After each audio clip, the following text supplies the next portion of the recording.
Hello, it's 6 o'clock GMT. You are listening to the Starr Breakfast News on your Simply the Best dial 103.5 FM. Coming up this morning, Health Ministry debunks assertions Global Fund containers at the ports contain HIV and TB medication, saying the remaining containers contain only mosquito nets. Also coming up, Education CSOs calls on government, Education CSOs, I beg your pardon, call on government to suspend spending on foreign scholarship application as they demand immediate cessation of the ongoing processes. And later, traders around the Marlin market demand action to fix a falling highway post, which is endangering the lives of motorists, passengers, and passers-by. Details of these stories and others are coming up shortly. Many thanks to you for choosing Star News. I am Nurein Abass. We begin the bulletin this morning. The Health Ministry is debunking assertions the Global Fund containers at the Tema port contains essential drugs for tuberculosis and HIV/AIDS. It follows alarms raised by some CSOs in the health sector over threats by the Global Fund to halt the provision of any form of funding to Ghana by the end of June should government fail to clear the remaining containers at the port. The CSOs noted essential TB and HIV medication are rotting away at the port over the matter.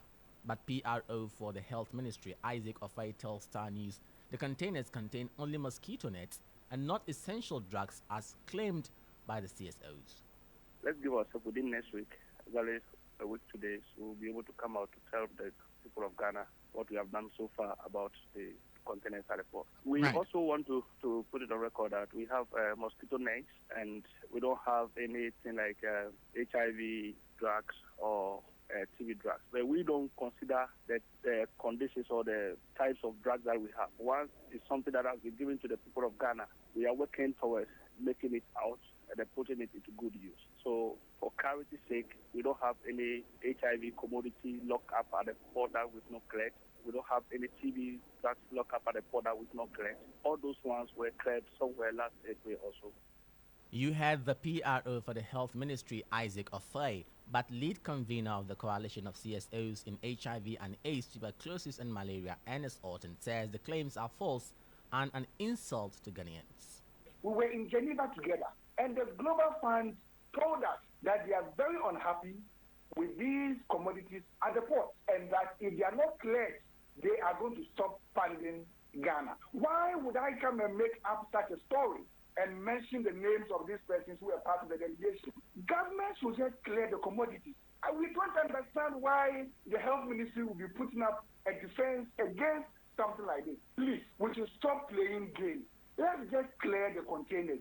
They contain TB medication. And that was lead convener of the coalition of CSOs in HIV and AIDS, tuberculosis and malaria, Ernest Orton. From the health sector, let's move to the education sector, because education think tank Africa Education Watch is calling on government to suspend spending on foreign scholarship application. They believe the country is on its knees and increased taxation among others. Thus, the decision to spend scarce education sector resources on foreign scholarships for master students who end up studying courses existing in Ghana is not just wasteful, but does not represent prioritized spending. Here is Executive Director of Education think tank Africa Education Watch, Kofi Asare, speaking to Star News.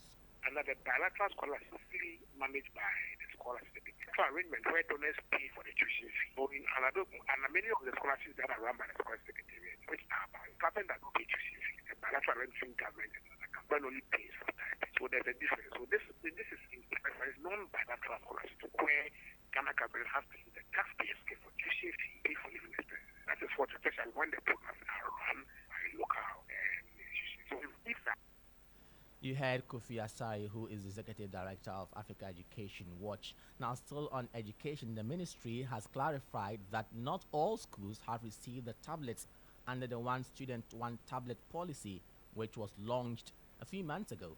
This comes after Star News' Factometer discovered that claims by the flag bearer of the governing NPP that all students have received the tablets is false. The Education Minister and MP for Bosumtwe, Dr. Osei Edochim, who spoke to our Ashanti regional correspondent, disclosed that the flag bearer, who doubles as the vice president, will distribute some 500 tablets to students of the Opokuwari school in the Ashanti region today. Tomorrow, the Vice President will be here and symbolically do the handing over to the students of the tablet, and then we'll begin. Fact-checking. The Vice President has said that the tablets have been distributed, but the student says that it has not been delivered to them. What is accounting to this delay? We are training teachers first. Our headmasters have been giving guidelines. Our parents, for example, will countersign the acceptable use policy that the students have to sign to agree that when they get a device, they will use it for the right purposes. So we have to be deliberate about how these devices are used. We have warehouses full of them, which we can allow any media to see. So I will tell you that our goal is to make sure that distribution goes smoothly and that students will use the tablet for instructional purposes. I'm grateful. So the headmasters have it, just that because of the process, that's why the students do not have it. Every school, we are distributing it in phases. So when you come to Opokwari, you can go and verify everything is here. Yeah, so we're doing phase by phase. Phase 1 schools have received theirs. Phase 2 are receiving it. Phase 3 will receive theirs. Every school is going to get it. We have enough in stock for every child. You heard the Education Minister, Dr. Yao Edichum. Now, the National Labour Commission has summoned leadership of the Public Service Workers Union of the National Identification Authority over its decision to embark on an industrial action. The Public Service Workers Union of the NIA declared an industrial action over heightened agitation among members and poor working conditions. Members have also been instructed to cease services provided at all district and regional offices, headquarters and premium centers indefinitely until demands are met. Council Chairman of the Public Service Workers Union of the National Identification Authority, Francis Newzak, has been speaking to Starr News. National Labour Commission. In March, when we had served a similar notice of our indication to proceed on an industrial action, we were summoned by the Labour Commission with the invitation that our concerns as tabled in the notice of intention to strike would be addressed. Now we got to Labour Commission, and instead of opening up the case, address the concerns of the agitating staff, we told point blank on their face that the procedure and legal justifications for our action is wrong, and we have no basis to declare a strike. And for that matter, our case was thrown out. So it was clear to us, and it is clear to us, that Labour Commission has no interest in opening up our case to give us a fair hearing, but rather they want to use legal conditions to intimidate us and frustrate our process. So now, the reactive posture of authorities in tackling looming disasters in Ghana is often results in preventable accidents. The highway post directly opposite the Malam market on the Malam-Kasoa highway adds to the number of several highway posts in terrible conditions in Accra. Residents and motorists who ply the highway are concerned about the threats the risky structure poses. My colleague REC Dede Jangi filed this report.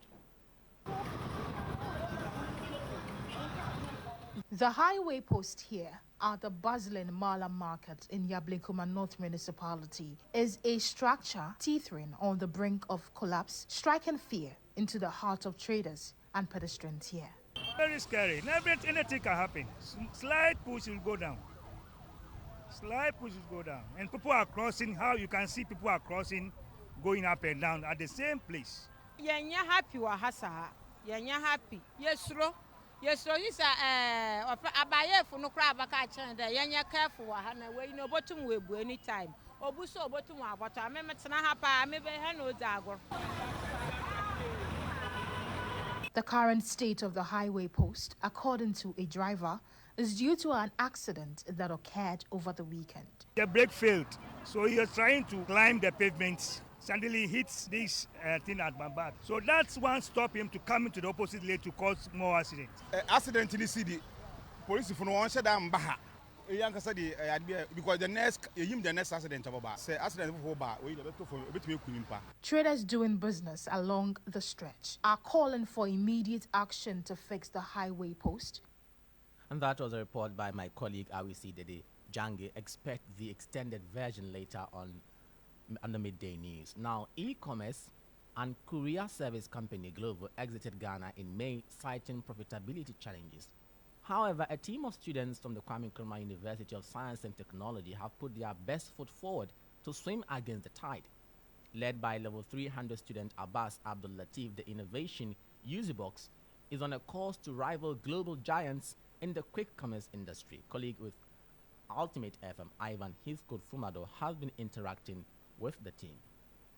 The dream of Abass Abdul Latif to build an e-commerce and quick delivery platform started in senior high school when he began purchasing and selling gadgets online. Back in SHS, I liked online shopping. So me shopping, I got the experience. So to order from China, I realized it's been simple and I have the capacity to do it. So later on, I created my own platform, which was UziBox. That was only e-commerce. So when time was going, we need change.